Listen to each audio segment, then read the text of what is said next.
Alors hier soir, en Bacho Mekonnen, le président de la région Amara a été tué il a été assassiné. Le chef d'état-major, on l'a vu dans le reportage, a également été tué un peu plus loin. Pourquoi est-ce que ces deux hommes étaient ciblés?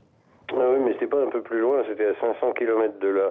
Et ils étaient ciblés comme un élément de conflit politique. Il y a un conflit extrêmement grave entre la région Amara, dont le pouvoir exécutif n'est plus contrôlé par le parti gouvernemental, auquel appartenait le président régional, et une organisation ultranationaliste Amara qui refuse ce qu'elle considère comme étant une irruption des Oromo au pouvoir.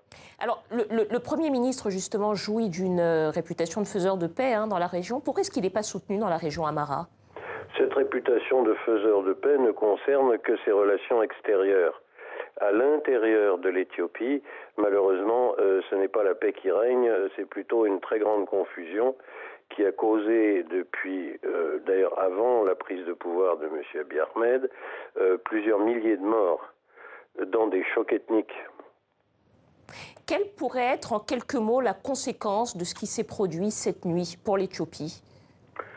Extrêmement grave parce qu'il devait y avoir des élections en 2020 et ces élections peuvent-elles s'organiser dans le climat qui risque de s'installer dans la foulée, dans le sillage de ces actes extrêmement violents. Gérard Prunier, historien, spécialiste de la Corne de l'Afrique. Merci à vous.